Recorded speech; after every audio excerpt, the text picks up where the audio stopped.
Because this is her first time here, we're making her last, alright? And it's being live streamed, so don't be lame on live TV. Okay, so, Vanessa McGowan is a queer spoken word artist and singer-songwriter living with the cerebral palsy. McGowan's EP, Alive, was released by Factory Fast Records, NYC, and her work can be heard as the only poetry on musical compilations, Americana Retrofit, and Smoking Gun. McGowan has been a competing National Slam poet from 2011 to 2015.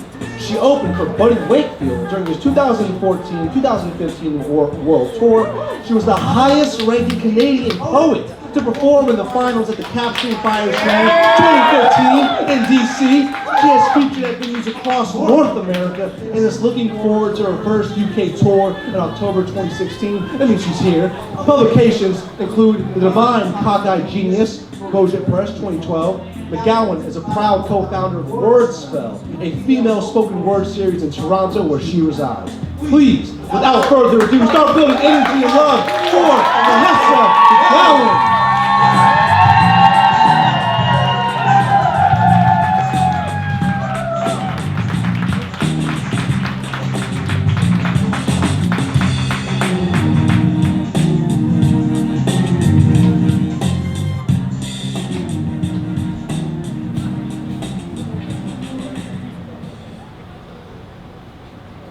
I am an old woman, named after my mother. My old man is another child that's grown old. If dreams were thunder and lightning was desire, this old house would have burned out a long time ago. Make me an angel that flies from Montgomery. Make me a poster of an old rodeo.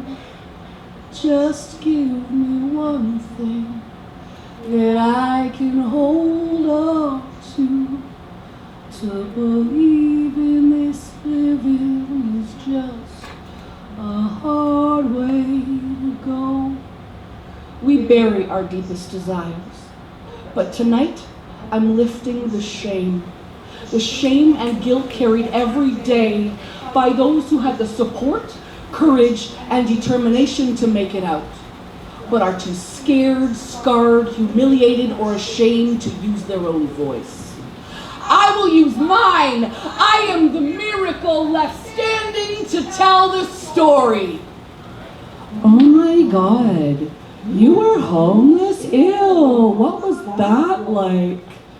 With the deep gasp of one of those really bad teen actors from an 80s after-school special, he can't see the shame churning in her guts, the humiliation that lives right behind her eyes. She knows, no matter what she says, he'll never comprehend the difference between the two realities that live side by side, how it changed her soul forever. See, children learn early the art of unnoticing, like that little voice that's hushed because he proclaims loudly to his mother, "Hey, that lady has a mustache."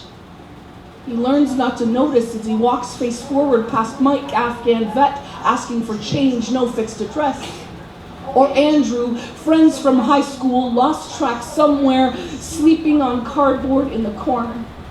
Or Sasha, perpetually looking for children long since dead.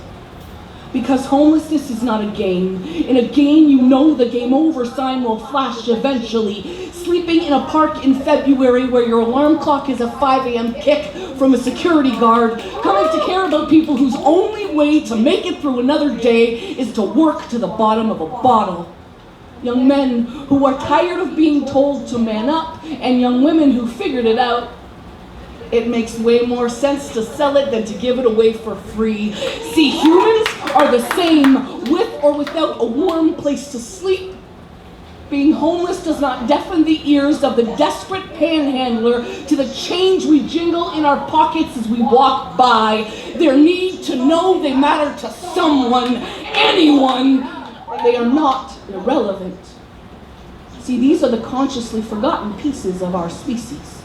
Mocked and lonely, discarded and ignored, our very own human landfill. Aren't you proud? So do me a favor. Stop looking away. Everyone was some woman's baby, and hope is fragile. Our souls are not disposable. Did you hear me? Our souls are not disposable. So all of us on this spinning ball of dirt and water together, we have a choice. Unlearn the apathy and arbitrary divisions that are drilled into our heads. Notice the cracks, the shit that's so painful or daunting we turn away in reflex. And remember, please remember, our deepest human desire is just to matter.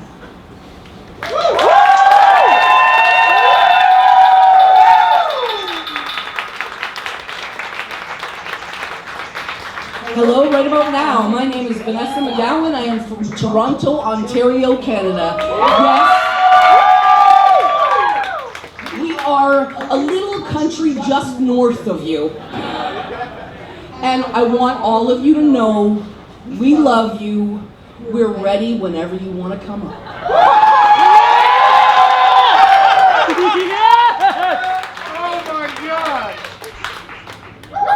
On other chunks of the globe, it's been decided I deserve to die. But here, I'm careful. I've been lying by omission, skipping words in poems, heartbeat racing, terrified to tell the truth. I don't suffer this first world amnesia. My body has not forgotten. I'm still terrified. I'm aware tonight a woman in Iran is saying goodbye to the love of her life. Tears hidden from view, streaming down her face with the force of a broken dam. They both know she took the lashes, so now she'll die?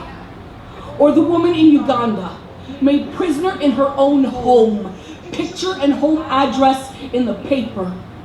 Friends, neighbors, and family ready, with fists, fear, and weapons. The difference between us is geography. The reverb of her terror travels across oceans, borders, and laws, hitting me in the amygdala like a sucker punch. So I pretend, as my silence plays into the hands of her executioner thousands of miles away. Those who believe there's a global secret agenda afoot, and I'm somehow part of it. Sharpens the sting of that schoolyard bully's taunt, and is heard by those who feel so alone, they lose the light in their eyes and leave us. See, I am a lesbian. I believe women are the most beautiful creatures to ever grace this planet. But on stage, I crawled back into the closet, using femininity as my shield, offering up protection from judgment, terrified, and forgetting those two women, embracing tonight as though this moment were forever, knowing it's not. The fear felt by Savita and Beena, India's first legal lesbian couple, forced from their home under threat of death by family. There is no honor in that. See, being tolerated is not as easy as it looks. Underneath those gorgeous glossy photos of Ellen and Portia's wedding is the belief that I've been given the supernatural power to choose which gender my soul responds to, and I chose the wrong one. Cut to a conversation on a bar patio where when pressed I take a risk. His answer, typically Canadian, polite but acts as an emotional machete. Well, I can't really agree with your lifestyle, and at least you're not dudes, so your relationship really doesn't count, but don't adopt kids, because you'll only fuck them up. Being tolerated is standing here, afraid of what will happen now that you know I won't fuck you. Because on other chunks of the globe, it's been decided I deserve to die, but here, I'm just careful.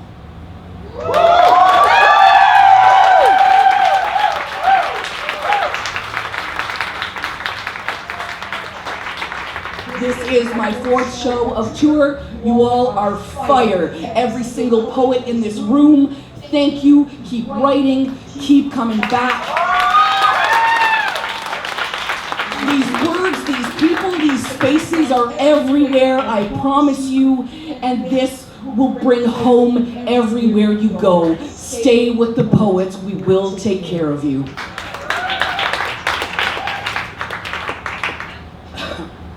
I didn't want to write this poem. See, it burns my cheeks and makes my head hurt. I'm losing the ability to make eye contact. See, I've learned that my inability to meet my basic needs is a character flaw. Certainly not a setup. And above all, I can't talk about it. As anxiety lines my empty pockets, I can't wax poetic when shame ties my tongue as I make excuses to hide this deficit, lest my flaw be exposed. See, covering up for poverty is exhausting. I'm no longer willing to hold this silence like precious cargo, to pretend it's okay. It's not okay. When I was a child, I was taught that here, when people fall, we have a system to help them up. The social safety net. I believed them. They lied. The first time I used a food bank, I couldn't stop crying. My voice got somewhere between despair and shock. I felt the net give way beneath my feet. Charity is a lonely room with metal warehouse shelves and bad lighting. People wilted and waiting, trying desperately not to look at each other. See, here, there is more belly filler than food, 2 items per shelf, that's all there is. I know you have kids, come back next month. This keeps one human functional for 96 hours. That's 4 days out of 30. May I remind you, 4 days out of 30. Not quite the happy image taped above the plastic bin, sagging from disuse in the corner of the grocery store. Or the hope in your cashier's smile as she says, "Would you like to donate today?" We say yes with puffed chests. The truth is a far cry from the relief found in full cupboards. It is a race with no finish line, dreams of enough surrounded by too much. See, 3% social responsibility looks good on paper to men who buy businesses as birthday presents. For them, you are too messy. We are not worth the effort, but you can ask why in one of the richest countries on this planet, social assistance and minimum wage aren't high enough to sustain life. My friends, the system is not broken. It's working exactly the way it was designed to.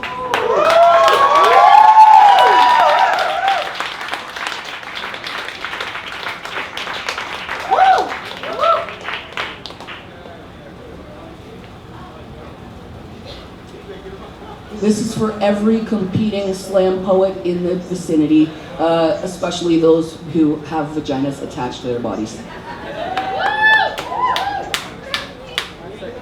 This is not a rape poem. This is, I was 23, Friday night out with friends, he said hello. The next thing I remember was 3 days later. This is not a rape poem. This is flashes of ripped skirt, baritone laughter, hands on wrists tight, spiked booze poured down throat. This is move and I will kill you, but this is not a rape poem.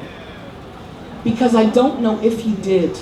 I woke on a bare mattress, basement apartment, somewhere in the East End. Yeah, it was the East End. I ran with bruises and blood trickling down my thighs, but remember, this is not a rape poem. Because I forgot for 17 years until you, poet, raped my community. So tonight, this is me removing the knife of shame from my own throat in hopes that maybe, just maybe, you can remove the sharp edge that's sitting against yours. And hey, at least you didn't have to listen to another rape poem, right? Wow.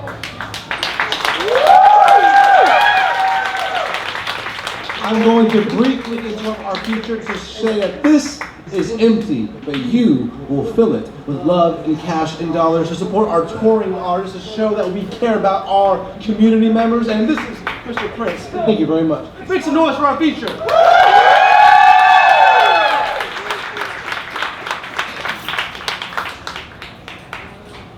11 trips around the sun, my planet tilted on its axis. Expanding thighs squeezing into 80s flower denim. Revelation came like a homemade hand grenade.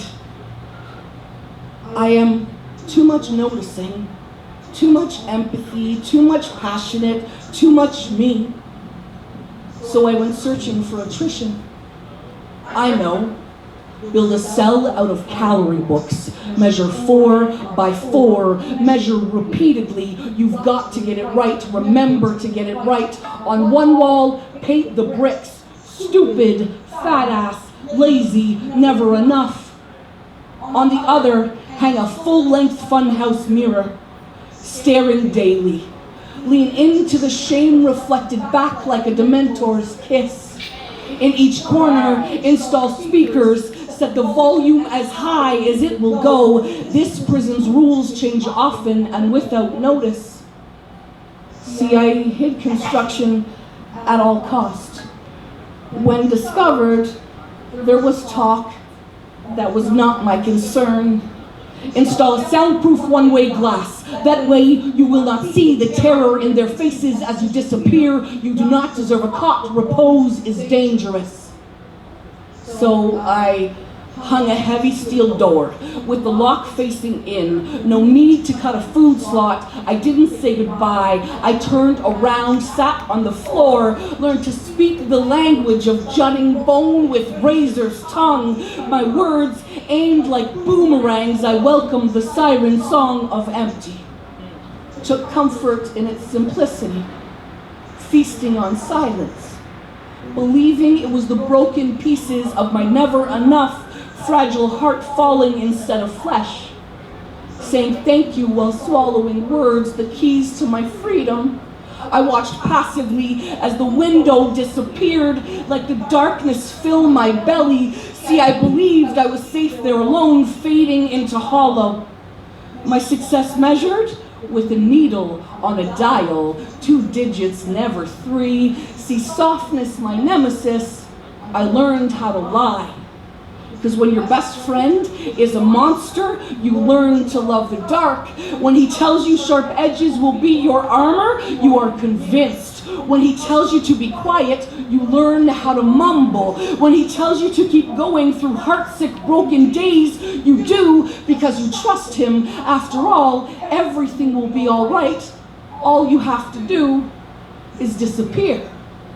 So you will blindly begin your death march, ignoring their gobsmacked and helpless pleas of, but wait, I love you. I don't understand. Because see, he's the only one who keeps you from collapse. He whispers lullabies when the grinding starts, and he knows they want you messy, soft, and scared. So when he finally showed his venomous lethal teeth, when the rules changed again, I forgave him on bended knee, eating oxygen as penance for my misdeeds, shrinking to the density of 14 bricks. That's roughly 76 pounds. Some of the same ones I painted. But now the cell walls have thickened, the speakers crashed to the floor, no longer needed. The rules now etched in my skin. I did not say goodbye because when my body became my voice, I forgot how to speak. So 41 trips around the sun, I should have finished this prison sentence long ago, but my planet is still tilted on its axis and the words I'm hungry from my mouth still make me dizzy. And I don't even want the flower denim anymore.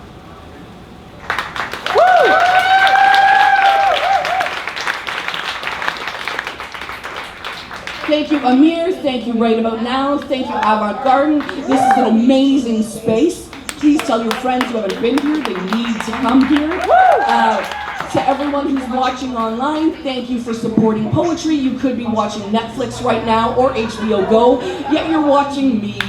Yeah! And every single person in this audience for giving your love to poets. You have absolutely no idea what it means to us. love to talk. If you want to come see me, come say hello. My chapbook is $5. My published Guys, you're gonna have to do it again in a second. No, we're good.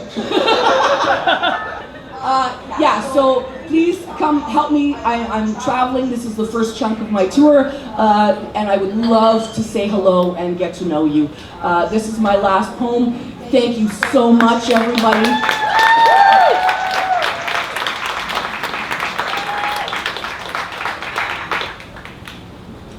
Vanessa, put your hand under the table. No, honey, you can't go back next year. You're not disabled enough. Holy shit, I never would have guessed. You're so lucky. At least you're not in a wheelchair, right? Lucky? Fuck you. Spend 24 hours in this body. I doubt the first words you utter upon your return will be lucky. Ask your brain to be constantly aware of how you sit, stand, walk. Consciously restrict the involuntary movements of one side of your body at all times, except this brain will never allow you to ride a bicycle, strum a guitar, or play a piano, although you still dream about feeling the wind in your hair as you ride and were born with a passion for music. This body won't allow you to birth a child. You ache at the thought of holding your own to your breast. And this soul is a patchwork of scars left by the fear and ignorance of others, while my heart struggles to stay unguarded against those words that were never supposed to hurt. Because in this world, I'm neither able-bodied or disabled. No box for me to tick with only room for extremes. I'm stuck in the in-between. Privately expected to accept this barren land of other without complaint, but publicly pick a side, baby. Otherwise, feel the heat of self-loathing rise in my cheeks as I watch the Wheel-Trans bus unload and cringe, then be stricken with guilt as my fight or flight response screams at me to bolt because I'm in the presence of those who don't have the luxury of hiding. I have cerebral palsy. I'll say it again slowly for the people in the back. Cerebral palsy. See, parts of my brain lie dormant, destroyed by several hemorrhages at birth. No one knows why I'm not like the others. I don't walk funny, talk funny, need crutches, or live my life in a chair. I'm an anomaly, a real-life freak of nature. So handicapped, disabled, differently abled, fuck, even crippled, pick one. I'm not easily offended. See, I was born of a terrified, traumatized young woman, introduced to her newborn through tubes and machines, unable to touch. She admired me through the glass of an incubator, told not to expect much, how she must have emptied her tear ducts in hope that this would not end with her lowering her daughter in the ground in a box. It didn't. What now? You must have done something wrong. Vanessa will never be like other children, ringing in her ears like church bells. See, she taught me to hide my hand under the table because she loved me. Retard. I'll say it again. Retard. I shudder every time I hear that word used in casual conversation. The ways it's been used to dehumanize me live just under my skin, always ready to blow. But see, those of us in the in-between, we've learned we stay silent because we know names can hurt your soul like a dirty fucking paper cut. So lucky? Hell no. Miraculous, determined, and resilient? Hell yes. So try it again. Call me a retard now, motherfucker. Please make some noise for our teacher, Vanessa McGowan. Please support our feature, buy their merch, or if you don't have any money, just let them know that a poem moved you. Words matter, and you matter. Thank you so much, and give it up for yourselves. Listen to 2 rounds of poetry.